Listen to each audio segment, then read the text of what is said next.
মিরপুর পল্লবীতে একটি শিশুকে ধর্ষণ করার পর তার বাবা আক্ষেপ করে বলেছেন যে তিনি বিচার চান না। আমাদের সমাজে কয়েকদিন পর পর এরকম একটা নৃশংস ঘটনা ঘটে, আমরা সবাই খুব অ্যাক্ট করি, রিয়্যাক্ট করি, কেউ কেউ মানে প্রকাশ্য অনেক শাস্তি দাবি করেন, যেটা আবার আরেক ধরনের। আমরা একজন ছাত্রনেতাকে দেখছি যিনি আবার ফেসবুকে বলছেন শিশুকন্যাটিকে যখন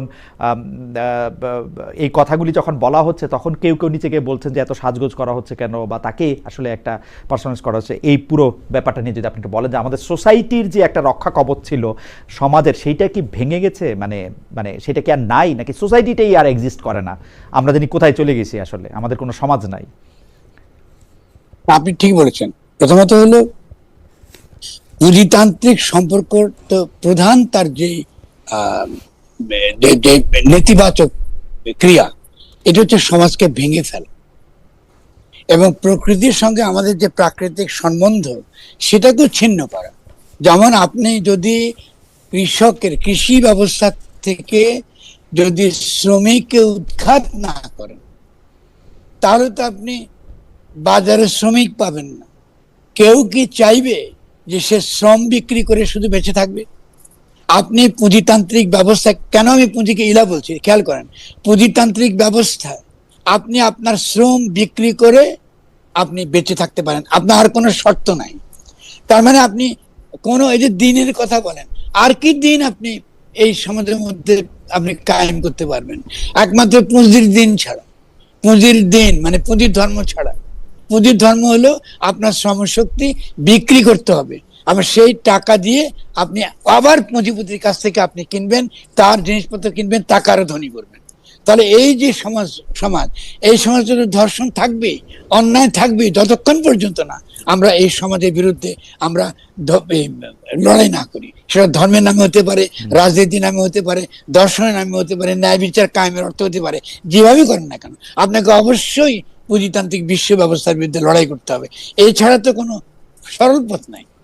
ফলে একটু আমরা আসলে মানে আমাদের হাতে সময় বেশি নাই, সেজন্য একটু সংক্ষেপে যদি আমি জানতে চাইতাম, ধরেন পল্লবীতে যে শিশুটিকে ধর্ষণ করা হইলো বা ওই মেরে ফেলা হইলো এবং তাতে তার কথিত আছে যে তার যে সঙ্গী, তার মানে বন্ধু বান্ধব, স্ত্রী, তারাও তাকে সহায়তা করলো, এইটা আসলে কি, মানে কি কে ইন্ডিকেশন, মানে কিসের ইন্ডিকেশন এটা? একটা হচ্ছে আমাদের, আমার ব্যাখ্যার মধ্যে এটা আছে, ক্যাপিটালিজম, ক্যাপিটাল আপনার নীতি নৈতিকার জগৎকে তো ভেঙে দেয়। একটা মাত্র নীতিকথা থাকে, হলো পুঁজির নীতিকথা। ফলে এই যে একটু আগে আমাদের সমাজে সেকুলাররা যে কথা কথা ধর্মের বিরোধিতা করে, তাহলে ধর্ম তো নীতি কথাই শেখায়। ধর্মের উদ্দেশ্যটা কি? আপনাকে নৈতিক হওয়ার জন্য সে শিক্ষা দেয়। ফলে এই পুঁজিতান্ত্রিক ব্যবস্থায় তো ধর্ম সম্ভব না যতক্ষণ পর্যন্ত এই ব্যবস্থাকে আপনি মোকাবেলা না করছেন। এখন আপনি যদি আমার এই কথা না শুনে বলে ফরাদ ভাই আপনার ব্যাখ্যাটা অনেক বড় ব্যাখ্যা, তখন আপনি ইন্ডিভিজুয়ালকে আপনি দায়ী করবেন। আমি বলি না, ওই যারা ধর্ষণ করেছে তাদের দায়ী। আমি একমত, আমারও একমত, অবশ্যই আমি একমত, তাদের অবশ্যই তারা দায়ী, তাদের অবশ্যই বিচার করা দরকার।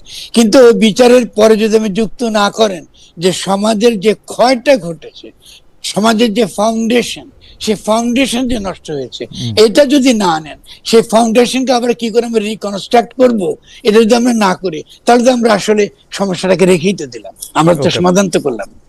আচ্ছা, কুইক আরো কতগুলি বিষয় রয়েছে যেহেতু, সেটা নিয়ে আমি একটু একটা ছোট বিষয় আপনার কাছে জানতে চাই যে আপনি সেকুলারদের কথা বলতেছিলেন, সেকুলারদের সাথে যারা ধর্ম বিশ্বাস করে তাদের একটা যুদ্ধের কথা বলতেছিলেন, একটা পুঁজির আগ্রাসনের কথা আপনি বলতেছিলেন, কিন্তু আমি একটা সহজ জিনিস বুঝতে চাই যে ধর্মের রুলটা, ধর্ম একইভাবে শুকর খাওয়া হারাম করছে, একইভাবে ঘুষ দুর্নীতি করা বা এই যে একটা বাচ্চার প্রতি অত্যাচার করা, এগুলিকেও হারাম করছে, এগুলি তা পারমিট করে নাই।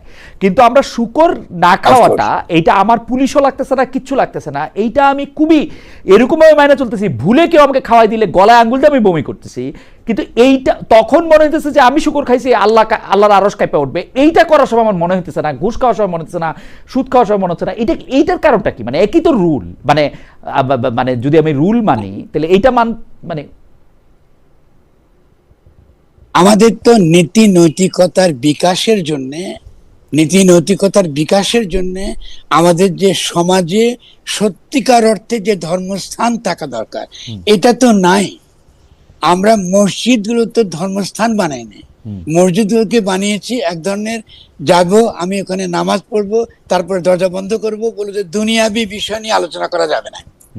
তো ধর্ষণ তো দুনিয়াবি বিষয়, আপনি এটা তো আপনি ওখানে আলোচনা করতে পারছেন না, আপনি আলোচনা করতে দিচ্ছেন না। অর্থনৈতিক ইস্যু তো দুনিয়াবি বিষয়, যে কেন গরিব গরিব হচ্ছে, এটাকে সমাধান কি করে করব। আমার যে এলাকার যে সমস্যা, এই সমস্যার সমাধান তো মসজিদে করতাম আমরা আর আগে, রসুল তো তাই করতেন। আপনি বিয়ার শাদী, বিয়া বিরোধ, তর্ক বিতর্ক, সামাজিক বিরোধ, পারিবারিক বিরোধ তো মসজিদে মীমাংসা হয়ে যেত। এখন আপনি এগুলো কি করেছেন, আপনি পারিবারিক আদালত বানাইছেন, রাষ্ট্রের অধীনে এগুলো নিয়ে চলে গেছেন। তার মানে রাষ্ট্রকে আপনি ধর্মের স্থানে ঢুকাইছেন, রাষ্ট্রকে ধর্মকে বাদ দিয়া সেখানে রাষ্ট্র বসাইছেন। তো আপনি তো এটা হবেই, আপনি তাহলে ধর্মকে ধর্ম আকারে আনেন আগে, তারপর রাষ্ট্র হলো প্রশাসন। দেখেন ইসলামে কিন্তু কোনো রাষ্ট্রের কোনো কনসেপ্টই নেই, এই জন্যই, কারণ ধর্মের বাইরে তো কোনো রাষ্ট্র থাকতে পারে না, নীতি নৈতিকের বাইরে তো কোনো রাষ্ট্র থাকতে পারে না। রাষ্ট্র তো একজনের বল প্রয়োগ করবার একচেটিয়া তো রাষ্ট্রকে শেষ করে, এগুলো খুবই ইম্পর্টেন্ট। কারণ আপনি একচেটিয়া বল করবার করে অধিকার তো কখনোই ইসলাম দেয় নাই রাষ্ট্রকে। এই জন্য ইসলামের সমাজ আছে, রাষ্ট্র নাই। রাষ্ট্র মানে এটা প্যারাসাইট, রাষ্ট্র মানে এটা শোষণ করবে, রাষ্ট্র মানে নীতি নৈতিকতার প্রশ্ন সে সমাধান করতে পারবে না। ফলে আপনি যদি এটাকে রাখেন, এই রাষ্ট্রকে এরকম রেখে দিচ্ছেন, হাসিনা আইন, হাসিনা ব্যবস্থা, এটাই তো ধর্ষণের কারণ, এটাই তো এই ব্যবস্থা রাখছে, বিচার হয় না। আপনি ধর্ষণ করছেন, তার জন্য খেয়াল করেন, আপনি ইতিমধ্যে একটা আইন হয়েছে আপনার এই উপদেষ্টা সরকারের সময় দ্রুত বিচারের জন্য, ধর্ষণের জন্য। সেখানে আমাকে মৃত্যুদণ্ড আছে, আমি মৃত্যুদণ্ডের বিরুদ্ধে, কিন্তু দ্রুত বিচারের জন্য আইন আছে, এবং সে আইন শাস্তি বাস্তবায়নের ব্যাপার আছে। হয় নাই, হচ্ছে না। কেন হচ্ছে না? কারণ আপনি ওই রাষ্ট্রে রেখে দিচ্ছেন, এই যে মাহফুজে রেখে দিচ্ছে হাসিনার রাষ্ট্র, এখন বলতেছে আওয়ামী লীগের জন্য আপনার আসতেছে। এটা তো অযৌক্তিক। আমরা পারি নাই বলতে পারি, আমি বলবো যে আমরা পারি নাই, মাহফুজ আমরা পারি নাই, আমরা ব্যর্থ হয়েছি। কিন্তু এই জন্য আপনি বলবেন যে হাসিনা আসতেছে এইসবের জন্য? আপনি তো দেখতে হবে যে কি আমরা পারি না, কি কাজটা আমাদের করা দরকার। জনগণকে ওই কথাটা পরিষ্কার বলতে হবে।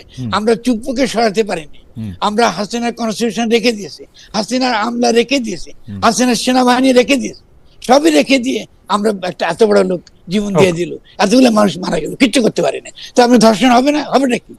হবেই তো। কারণ আপনি তো বিচার তো হচ্ছে না, বিচার করতে কোনো জায়গা নেই। আপনি জনগণকে বুঝাতেছেন আপনি না, আমাদের সংবিধান ছাড়া এই আমাদের স্থিতিশীলতা আমাদের লাগবে। তো স্থিতিশীলতা তোমরা রক্ষা করতে পারছো না, তোমরা তো হাসিনা ব্যবস্থা রাখছো, ঠিক আছে।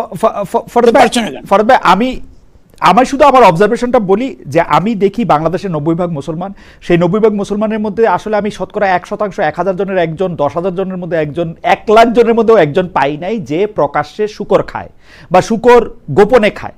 আমি কারণ এটা হারাম, এটা সে খায় না। কিন্তু একইভাবে ঘুষ হারাম, একইভাবে সুদ হারাম, একইভাবে আমানতের খেয়ানত করা হারাম, একইভাবে এতিমের সম্পত্তি না হারাম, হকের বাইরে যাওয়াই হারাম। এবং মানে কিন্তু ওইটার ব্যাপারে কাউরে আমি সিরিয়াস হইতে দেখি না।